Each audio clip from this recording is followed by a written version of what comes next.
An alien widow appeared at night. Be my mate. My babies need a father. The wind howled through the metal cracks of the human outpost.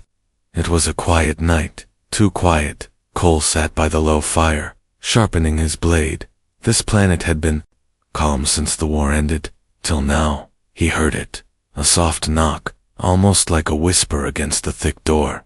He paused, his hand resting on his knife. No one came here without reason. He walked slowly to the gate, boots crunching over frozen dirt. Another knock, weak. He opened the peephole and saw something. Someone standing there, small shoulders, a blanket over the head, and two glowing eyes beneath the cloth. Cole hesitated. Who's there? He called out. No answer, just heavy breathing, shaky and tired. Then a voice, almost broken, whispered, "Please, help us." Against every warning in his brain, he unlocked the door. It opened with a groan, and there she was, an alien woman, skin pale with blue markings, her robes torn. Two tiny children clung to her legs, one barely awake, the other coughing. She looked up at him with eyes full of something he had never seen in her kind before. Fear. "I'm not here to hurt you," she said softly. "My name is I have no one left." Cole gripped his weapon tightly. He had seen her species before during the war. They were proud, cold, always looking down on humans. But this one, this widow, looked nothing like the warriors he fought. "You're from the Zalari caste," he said slowly. She nodded. Shame in her eyes. "They killed my mate. The elders rejected me. I ran." The cold wind whipped past them, making the children whimper. Jira lowered her head, her voice shaking. "My children need warmth, food, a safe place." Then her next words stopped Cole's heart. "I'll do anything, human. Be my mate. Just don't let my babies die." Cole stared, silent. The fire behind him crackled like it was waiting for his answer. He looked down at the two alien children, their little bodies shivering. They didn't speak, didn't even cry, just clung to their mother like leaves in a storm. He stepped aside. "Come in," he said. Jira entered slowly, one child in her arms, the other crawling behind. Cole locked the gate behind them, scanning the shadows. Something about this didn't feel right, but he couldn't ignore those eyes. Inside, the fire gave a weak glow. Jira sat quietly on the floor, her kids wrapped in the blanket. Cole handed her a flask of hot water and a dry ration pack. She didn't touch the food, only fed her children. "I'll eat later," she whispered, eyes never leaving them. Hours passed. The storm outside grew louder, but inside, there was only silence and the sound of two little breaths. Cole leaned against the wall, pretending to rest, but his eyes stayed on her. Who was she really? Why had she come to him, an ex-soldier, a human she should have hated?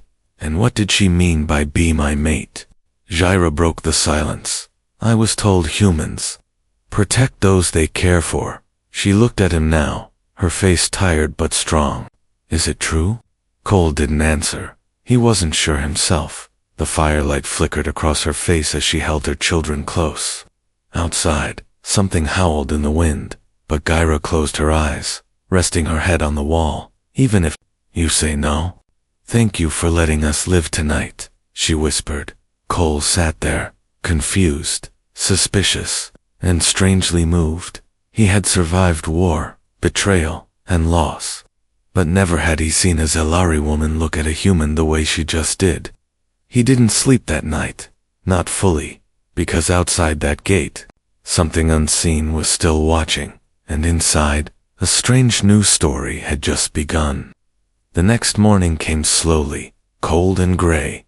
Cole was already up, standing near the window, watching the mist move between the broken trees outside. He hadn't slept much, not with an alien widow and two children under his roof. Jira still sat on the floor, her back straight, her head tilted down as her children slept against her sides. She hadn't moved all night, not even to rest her own body. Cole brought a blanket and draped it over her shoulders. She didn't flinch, only whispered, "Thank you." He poured warm broth into a tin cup and handed it to her. This time she accepted, sipping slowly, eyes half closed. I'll repay you, she said quietly, when I can. Cole didn't answer. He didn't do it for payment, but he couldn't lie, he wanted answers. She hadn't told him everything. He could feel it. Later that afternoon, Cole tried to talk to the children. The older one, a girl with short ridged ears and large yellow eyes, stared at him, but said nothing. The younger boy kept hiding behind his mother, clutching a soft cloth as if it were life itself. Jaira spoke, their language to calm them, soft and slow, like a song. Cole recognized a few words: safe, warm, human. They were afraid of him. He didn't blame them. To them, he was once the enemy, a war beast in human skin. Now, he was a stranger with fire and food. That evening, as Cole fixed a broken power cell near the wall, he heard soft footsteps behind him. He turned fast, ready to defend, but it was the girl, alone, no weapon, just a curious stare. She reached out a hand toward the tool in his grip. Cole paused, then slowly handed it to her. She held it wrong at first, then adjusted her grip, like she remembered something from long ago. Syra watched from the corner silently, a ghost in the light. She remembers her father, Syra finally said, voice barely louder than the wind. He used to fix things. Cole glanced at her. He died in the war. She nodded. Not in battle. He was executed. For what? For hiding humans. The silence after that was thick. Even the wind outside seemed to go quiet. Jaira looked straight at Cole, her eyes sharp now, not weak. You think I came here just for food, she said. But I came because I was told humans care, even for strangers. Cole frowned. Told by who? She didn't answer. Instead, stood and walked to the fire, her long fingers brushing the flames like they could speak. There's a prophecy in my caste, she said slowly, that one day, an alien born of war would save what war had broken. She looked at him now, eyes glowing. I think that's you. Cole shook his head, stepping back. I'm no savior, lady. Just a tired man in the middle of nowhere. Gyra took a slow breath, like she had expected that answer. Still, she whispered, but you opened the gate. Night came again, colder than before. Cole added wood to the fire, checking his sensor's movement at the edges of the field. Maybe just animals, maybe not. He reached for his rifle, kept it close. He didn't trust fate, or prophecies, or glowing-eyed widows, but something in her voice, something in her children's silence, made him stay. Later, while the kids slept, again Jira walked up to him, her steps quiet. She stood near him, close enough to feel her warmth. If you send us away, we won't survive, she said. I know, Cole replied without looking at her. He waited for her to beg. But she didn't. Instead, she said something stranger, something heavier. You are already there, father. You just haven't said yes yet. Cole looked at her, confused, maybe even angry. You don't get to decide that, he said. Jira tilted her head, then nodded slowly, then decide quickly, she said, because they'll come for us soon. That night, Cole couldn't sleep again. The sensors beeped once briefly, then stopped. Something was out there, and someone had brought danger to his door, wrapped in soft voices and sleepy alien children. But still, he didn't kick them out. Instead, he moved the kids closer to the fire. Sira saw this and said nothing, but in her eyes, a new light had appeared, hope. The morning began with a strange sound, not from outside, but inside. Cole sat up fast, hand on his sidearm, eyes scanning the dim room. Something metallic had fallen, a clang echoing too sharply in the silence. Then he saw it, the older alien child was standing near his gear, holding a small knife. Her hands were shaking, but her eyes were firm, like she had made up her mind. Cole stood slowly, palms open. Easy, he said, voice calm. I'm not going to hurt you. The girl didn't move, her chest rising and falling fast. Shira woke next, and in a single heartbeat, she crossed the room and knelt beside the girl. She whispered in their native tongue, words thick with emotion. The girl's arms dropped, The knife clattered to the ground. She broke into silent sobs, her small body shaking. Jaira held her tight, but her eyes went to Cole, full of apology and something else, fear. "She thought you would take us away," Jaira said, her voice tight. She was trying to protect her brother. Cole didn't speak for a moment. He looked at the knife, then at the child, then at Jaira. "She's just a kid," he muttered. "No," Jaira said. "She was born during war, raised in hiding. She's never been a child." The words sat heavy in the room. Cole picked up the knife and set it back in his drawer, locking it this time. He didn't blame her. In her world, survival came before trust. Later, Jaira stepped outside with him. Wrapped in one of his old coats, she stood barefoot on the frost-covered ground, like it didn't bother her. "Why me?" Cole finally asked. "You could have gone to anyone, begged any human family." She looked at him, the morning wind pulling her dark hair around her face. "I heard about you," she said. "Before the war ended, they said you saved children from the firebombing. Not your own, not even your kind." Cole's jaw clenched. That was a memory he didn't revisit. A mission gone wrong, smoke everywhere, enemy screams. And in the end, two small hands, reaching up through the ash. "I lost people too," he said. Jaira nodded. "I know. That's why I came to you." Suddenly, a sharp beep came from the sensor panel near the gate. Cole turned and ran to check it. Red pulse, short range, high energy. Something was scanning the area. He turned to Jaira. "Inside, now." They rushed back in, closing the doors and killing the lights. The children were already awake, hiding under the blankets. Eyes wide, Cole moved fast, pulling a hidden rifle from the supply chest and loading it with quiet hands. Shira held the kids close, whispering calming words. "Is it them?" Cole asked. Jaira didn't answer immediately. Then she said, "They track family bonds with heat patterns. They'll know I've bonded with someone." Cole stared at her. "What do you mean, bonded?" Shira looked up. "When I touched you. Last night, when you helped my children. They'll see you as linked." He took a breath, the weight of this moment pressing down hard, linked like a target. Shira nodded. "Or a mate." Outside, a small drone hovered just above the treetops. Scanning, quiet but deadly. Cole aimed, waited, and fired.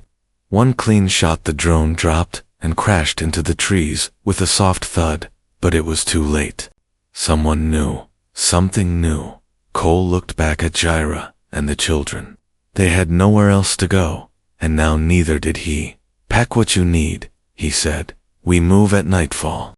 Jaira didn't question him. She stood, and for the first time, she didn't look like a refugee. She looked like someone ready to protect her family, even if it meant running through fire. That evening, while the children slept, Jaira sat beside him by the fire. She reached out slowly and touched his hand. "You're still free to say no," she whispered, but Cole didn't pull away. Outside, the wind howled again, but inside the walls of that small human shelter, something strange had begun to grow. Not just survival, not just fear, something warmer, something dangerous, something like trust. The night felt colder than usual. Even with the fire burning inside, Cole stood by the door, rifle ready, eyes scanning the darkness beyond the metal slats. The silence out there was thick, like something held its breath just beyond the trees. Gee quietly placed a sleeping child on the cot and walked over. Her steps were soft, but her presence was heavy with tension. She didn't speak right away, only stared at the gate. She knew something was coming too. "I have to tell you something," she said finally. Cole didn't look at her, just waited. She touched her neck slowly and pulled back her scarf, revealing a faint glowing mark. A pattern burned into her skin, circular and alive with soft light. Cole narrowed his eyes. "What is that?" "The mark of choosing," she answered. "In my culture, it's only made when one has selected a new protector, a mate." Cole stepped back slightly, confused and tense. "I didn't agree to that," he said. Jaira nodded. "You didn't have to. I chose, because there was no one else." He looked at her like she had betrayed him, but her voice didn't shake.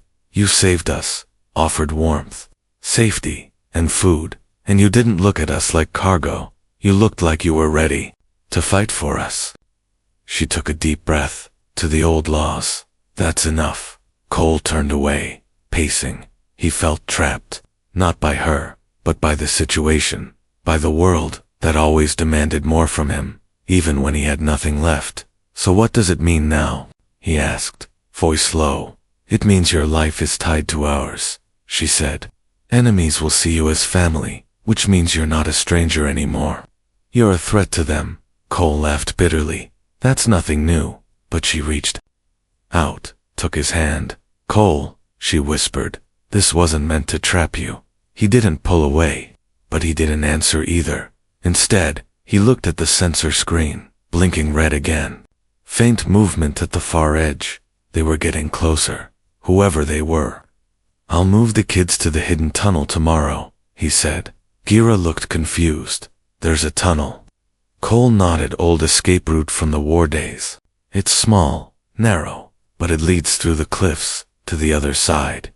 You're planning to send us? No, he said firmly. I'm going with you. Gira's eyes widened slightly, her lips parting in quiet surprise. You don't have to, she said. Cole looked at her. Serious now, no more doubt in his eyes. I do, because they won't. Stop at you, or your children. Not now, not when I shot down that drone. For a long moment, she said nothing. Then she stepped closer and rested her head against his chest. Just for a second. I'll protect you too, she whispered. Cole wasn't used to that. He had always been the one doing the protecting. Now someone offered it back, and it felt unfamiliar, almost dangerous. The night went quiet again, but it was the kind of silence that felt like a trap. Before sleeping, Cole placed extra fuel on the fire, checked his rifle twice, and tied a second blade to his boot. He didn't know what would come tomorrow, but he knew it was coming. Just before sunrise, the young alien girl woke screaming from a nightmare. Cole rushed over before Gira could, held her close, rocking her like she was his own. The girl clung to his shirt with tiny fists, breathing fast. Gira watched them, and for the first time, a small tear slid down her cheek. In that moment, something changed between them all. Not by force, not by tradition, but by something real, something earned in fear and fire. A family, not by blood, but by choice, and in a cold galaxy that never showed mercy. That kind of bond was the most dangerous thing of all. The first sign of trouble wasn't the sound, it was the silence. Cole noticed it as he stood near the comm tower, adjusting the damaged relay. The usual wind had vanished, birds gone. Even the low hum of wildlife seemed to pause. He froze, turned his head slowly toward the tree line. Then he saw it, a glimmer of metal moving between the branches, too smooth, too fast to be an animal. He dropped low and whispered into the comm. Gira, get the children into the tunnel, now, no questions. No panic in his voice, just the quiet order of a man who'd seen war before. Inside, Gira was already moving. She wrapped the boy in a thick cloth, grabbed the emergency pack, and motioned for the girl to follow. They had practiced this in case it ever happened. They just didn't expect it would be so soon. As Cole returned to the main door, his eyes scanned the ridge. A pulse round flew past his shoulder, hitting the wall behind him with a flash. They weren't just watching anymore, they were attacking. He ducked, rolled, and fired 3 shots in return. One figure dropped from the trees, armor crackling. More followed.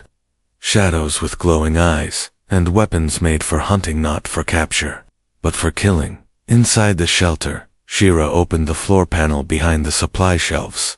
A narrow path of stone and metal led downward, barely wide enough for the children. She kissed each of them on the forehead, then paused. She didn't follow. Not yet. Instead, she turned and grabbed Cole's spare rifle. Her hands were shaky, but determined.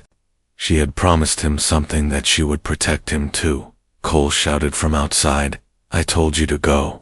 But when he turned, He saw her standing in the open doorway, rifle aimed, her glowing eyes locked onto the enemy.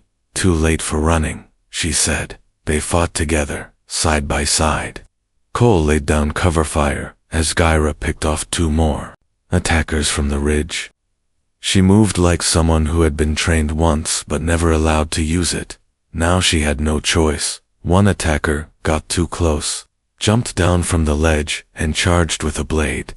Cole stepped forward, blocked the strike, and slammed his boot into the creature's chest before the enemy could rise again. Gyra fired a clean shot into its back. Her breathing was heavy, but her hands stayed firm. Smoke drifted over the field. Bodies lay motionless. For now, it was quiet again. Cole leaned against the doorframe, chest rising and falling. "You all right?" he asked. Shira nodded, though her legs trembled. "I didn't freeze," she whispered, almost to herself. "No," he said, "you didn't. They checked the area. Made sure no one else was watching." Cole dragged the enemy gear inside, weapons, scanners, and a badge with a mark he didn't recognize. It wasn't military, not official. These were bounty hunters. "Someone paid for us to die," Gyra said, voice low and bitter. Not just Mus. They knew what that meant. No matter where they went, someone would keep sending killers. Not soldiers, but mercenaries. Because Gyra had broken her caste, and because she had chosen a human. That night, Cole lit a fire deep in the cave tunnel with the kids sleeping nearby. He sat beside Gyra, both of them silent, staring at the flames. Then she looked at him and said something he didn't expect. "I should have run farther. Found some hole and died alone." Cole didn't speak right away. Then he reached into his bag, pulled out a tiny bracelet made from paracord and scrap metal. "I used to make these for kids in the refugee camps," he said. He placed it in her hand. "You're not running anymore. You're surviving, and so are they." Gyra looked down at the small, crude band, then up at him. "Why are you really helping me?" He met her gaze, calm but firm. "Because you didn't leave me when you could have." She leaned into him, not for warmth, but for something else, something rare on a planet like this. A moment of peace, and for the first time in years, Cole allowed it. Outside, far beyond the hills, another signal flashed in the dark. More were coming, but now, the hunted weren't running. They were ready to fight. The cave was dark and cold, but for now, it was safe. Cole sat near the entrance, his back against stone, watching the narrow path that led deeper underground. He hadn't spoken much since the fight, and Gyra noticed it. His mind wasn't just on the attackers. They were planning something, and Cole always planned ahead. Gyra moved quietly to his side, her hands brushing her long coat as she sat. She looked at the wall of stone and said softly, "Where I come from, men don't protect women. They're protected by rank." Cole didn't reply, just adjusted his rifle and kept listening. Gyra smiled faintly. "I never cared for rank." The children were asleep again, tucked between blankets and soft old cargo netting. The girl had her brother's hand in hers, holding tightly even while dreaming. Shira watched them for a moment, then looked back at Cole. "We can't stay in this cave forever," she said. "I know," he answered. "They'll send more." Cole stood and pulled down a rolled map from his bag. Spreading it over a flat rock, he pointed to a distant spot far beyond the canyon. "Human border outpost, just a small recon team. But they have a relay beacon. If we reach it, we can call for evacuation." Gyra leaned in closer, her breath mixing with his in the cold air. "They won't take us," she whispered. "I'm not human." And the children. Cole looked up, voice steady. "Then I'll lie." Sierra blinked, unsure if he was joking, but something in his eyes told her he wasn't. "They trust me. I saved lives during the last war. They'll listen, or I'll make them." She looked at him like she was seeing something she didn't expect. Not a soldier, not just a man with a gun, but someone who had already made a decision, and that decision was them. "You'd risk exile for me." "I've already been exiled," he said. "Just didn't notice until you knocked on my door." A long silence followed, But it wasn't empty. It was full of meaning, the kind that doesn't need words. As the fire flickered lower, a small alarm buzzed on Cole's unit. Not danger, not enemy movement, a signal, encrypted and strange. Someone was trying to reach him. He opened the channel, but kept the volume low. A voice crackled through the static. Cole Anders, this is Captain Mira Kale. Your clearance was flagged by remote relay. He froze, eyes narrowing. That name. She was a former human commander, strict, loyal, and dangerous. He hadn't heard her voice in over 2 years. I'm tracking unauthorized energy weapon discharge from your coordinates, she continued. Are you harboring non-human fugitives? Gyra looked up as if she sensed something had changed. Cole glanced at the kids, still asleep, then pressed the button and answered calmly. I'm not harboring anyone. I'm protecting my family. Silence. Then the voice replied, colder. Now, you know the law. Cole's voice didn't waver. Yeah, and I also know what it means to break it for the right reasons. The signal ended, but Cole knew she would come. Maybe with a team, maybe with weapons, but she would come. He turned to Gyra. We have 2 days, maybe less. Then we move tonight, she said, standing up. He looked at her again, her eyes fierce now. No longer a beggar, no longer a refugee. Gyra was ready to fight, to run, to stand beside him no matter what came next. Before they left the cave, Cole handed the girl a small locket, a faded photo of a woman and child inside. My sister and her boy, he said quietly. They didn't make it. The girl didn't speak, just held the locket close to her chest, like she understood everything without a word. When they stepped out into the cold night, the stars above them blinked like eyes, and somewhere in that sky, someone powerful had just marked them for death. But Cole wasn't afraid anymore. He wasn't alone. And he wasn't just fighting for survival. He was fighting for something worth dying for. Family. Even if it came from the stars. The stars were still above them, cold and bright. But the ground under their feet was rough and uneven. Cole moved fast, Gyra right behind him, each carrying one child. They had walked for hours, through jagged stone paths and silent canyons, heading toward the old relay station. The signal tower blinked in the distance, one red light, pulsing like a heartbeat in the dark. Hope was close, but so was danger. Cole could feel it in the air. Suddenly, the ground shook slightly, not from wind or storm, from engines. They dropped down behind a rocky wall, eyes wide. A transport ship was descending. Not human, not military. Gyra's breath caught. It's them, she said, her voice shaking. The cast hunters. The ship landed with silent grace, and dark figures began to move out. Their armor was silver black, eyes hidden behind sleek helmets. Not bounty hunters this time. These were officials sent by the caste leaders themselves, and they had one purpose: bring Gyra back, or make sure no trace of her remained. Cole whispered to Gyra, take the kids and run to the relay. I'll hold them off. But she shook her head. I didn't come this far to lose you now. He wanted to argue, but there wasn't time. The figures were scanning, moving fast. The girl's tiny cry gave them away, a flash. Then a beam of light exploded near them, sending dust and fire across the rocks.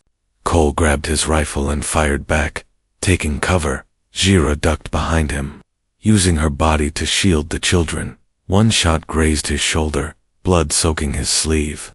But he didn't fall. He pushed forward, step by step, like a man with nothing left to lose. Then something strange happened. Gyra stood up, not with fear, but with fury. She stepped out in the open, arms glowing with old energy. Her caste mark burned bright like fire. She shouted something in her language, words of power, of warning, of defiance. The hunters paused, uncertain. This wasn't the weak widow they expected. This was a mother, standing in front of her mate, her children, her new future. One of the hunters fired again, but the blast hit a stone wall behind her, and in that instant, Cole took the shot, straight through the leader's visor. The hunter dropped, motionless. The others froze, and then retreated, not because they were defeated, but because they had seen something they didn't understand. A human and an alien, bonded not by rules, but by choice. As the ship lifted away, the air grew still. Jira collapsed to her knees. Exhausted, shaking, Cole knelt beside her, wrapping his arms around her and the kids. None of them spoke, not until the sun rose. Casting gold across the broken canyon, they walked slowly to the old relay station. Cole entered the access code, fingers trembling, blood still wet on his clothes.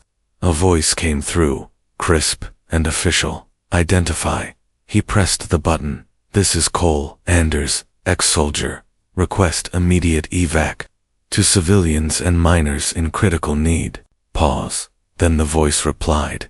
Evac confirmed. Hold position. Rescue in 20 minutes. Jira looked up at him, her eyes tired but full of something new. Do you think they'll let us stay together? Cole looked at the kids, then back at her. They'll have to, he said, when the human transport landed. Medics rushed toward them. One officer asked, Are these your children? Cole didn't hesitate. Yes, he said, all of them. Kyra reached out, took his hand, for the first time since the night she knocked on his door. She smiled without fear. The war wasn't over, not really, but their fight had changed. Now it was about keeping what they had found, family, not made by blood, but by courage, love, and the kind of choice that rewrites the laws of two worlds. And from that day forward, no matter what others said, they walked as one.